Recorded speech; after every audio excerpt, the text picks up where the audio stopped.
Alors, comment est-ce que l'économie française, pour vous, et plus généralement mondiale, va s'en trouver bouleversée? Alors l'économie, française et une très grande partie de l'économie mondiale, est mise en sommeil aujourd'hui. Donc on va avoir des pertes de production, des pertes de PIB très importantes, très spectaculaires, d'une ampleur inconnue pour tous les gens qui sont vivants, aujourd'hui. Pour un pays comme la France, on aura cette année entre -4, -5, -6 de PIB, donc des choses extrêmement, spectaculaires. Alors ce qui s'est expliqué, dans un premier temps par le fait qu'on subissait le contre-coup économique de ce qui s'est passé en Chine et en Italie, hein, qui ont entravé nos chaînes d'approvisionnement. Dans un deuxième temps, on a eu des effets sur la demande interne, des effets négatifs liés notamment à la fermeture des magasins. Et puis aujourd'hui, on a une très grande partie de l'économie qui est arrêtée avec, alors on n'a pas encore évidemment de chiffres définitifs, mais beaucoup de salariés qui sont en activité partielle. Voilà, ce qui Et signifie qu'un certain nombre d'entreprises ne produisent que très partiellement aujourd'hui. les autorités aujourd'hui semblent partagées entre la nécessité d'un maintien économique et l'extrême vigilance sanitaire. Comment vous vous positionnez, vous? Alors, il faut concilier les deux. Ce que nous montrent les études qui portent sur les épidémies du XXe siècle, c'est que on ne gagne rien du point de vue économique à être laxiste du point de vue sanitaire. Évidemment, ce que l'on fait aujourd'hui a un coût économique colossal, c'est clair, mais en même temps, on essaie de prendre des mesures pour permettre aux individus et aux entreprises de tenir. Alors, je ne dis pas que tout est parfait, mais en tout cas, les gouvernements essaient de mettre en œuvre des mesures. Mais ce qui serait pire, c'est une épidémie qui ne serait pas maîtrisée. Donc il faut quand même se raccrocher à cette idée, se dire, tant que la situation sanitaire est à peu près sous contrôle, on arrive à contenir les effets économiques à moyen, long terme. Alors je dis ça, c'est très difficile à dire et à faire entendre parce que la crise économique est très grave. Mais au fond, ce que l'on fait aujourd'hui dans le cas français, où en plus on n'a pas de moyens de tester toute la population, contrairement à ce qui a pu être fait en Corée du Sud, par exemple, la meilleure stratégie, qui n'est pas bonne dans l'absolu, mais la meilleure stratégie, c'est ce qu'on fait.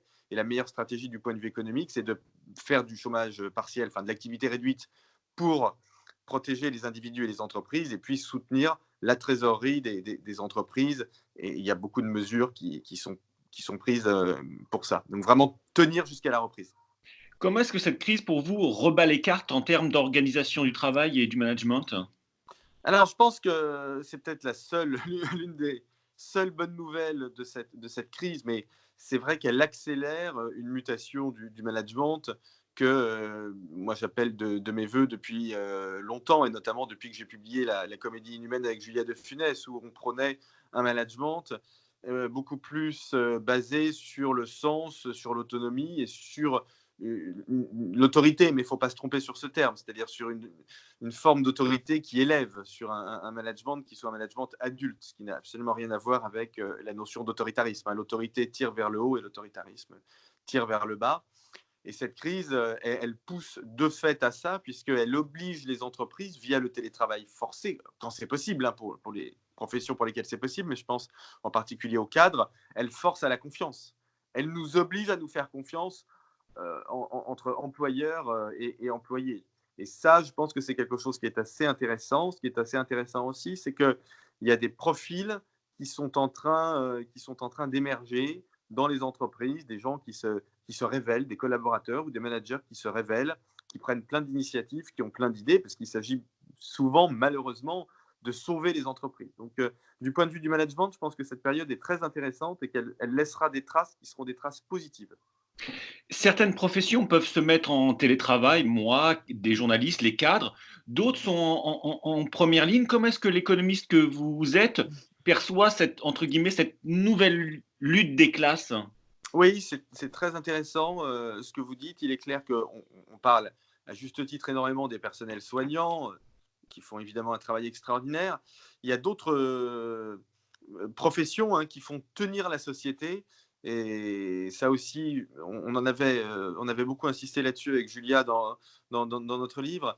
Et on voit que les gens qui travaillent dans les supermarchés, les gens qui travaillent dans les stations-service, les éboueurs, ce ne sont pas forcément les métiers les mieux payés, mais vous voyez, éboueur, par exemple, c'est un métier qui fait du sens parce que s'il n'y a pas d'éboueurs, eh bien, la société, elle ne peut pas fonctionner.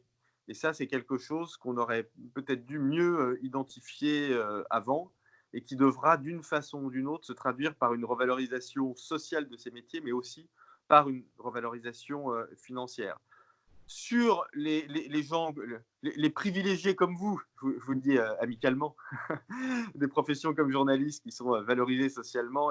Ce qui m'intéresse, c'est que quand même, vous dites on peut faire du télétravail, c'est vrai, mais enfin, beaucoup d'entreprises m'expliquaient que même pour des professions comme les vôtres, le télétravail n'était pas possible. Et en fait, on se rend compte que si, c'est possible. On se rend compte qu'on peut faire beaucoup plus de choses que ce que l'on pensait en télétravail. Donc ça, je trouve que c'est aussi une révélation qui est intéressante et qui laissera des traces. Dernière question, quelle leçon d'après vous devra-t-on tirer de cette crise sanitaire en matière économique, dans la façon d'appréhender le travail ou bien même de réévaluer les notions de service public? Alors, ce qui est très intéressant, c'est que moi, ce que je vois autour de moi, c'est que les gens ont envie de travailler.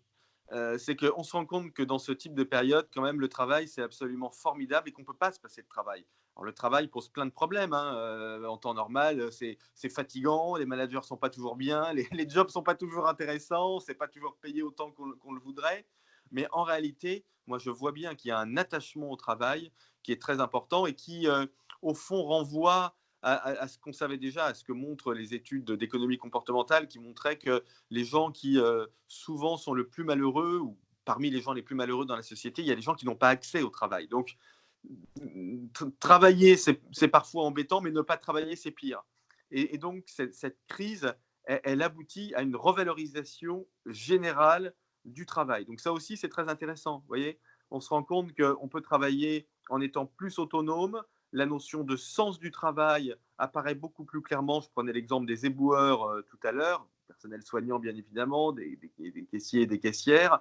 Et on voit que le travail en soi est quelque chose qui est nécessaire à notre épanouissement et à notre émancipation. Donc je pense que cette crise terrible aura au moins un avantage. Elle nous permet de réfléchir de façon plus précise et plus rationnelle quand on travaille. Sur les services publics? Oui, alors sur les services publics, la question au fond est celle du sens. C'est-à-dire que les services publics sont des métiers qui font sens en soi.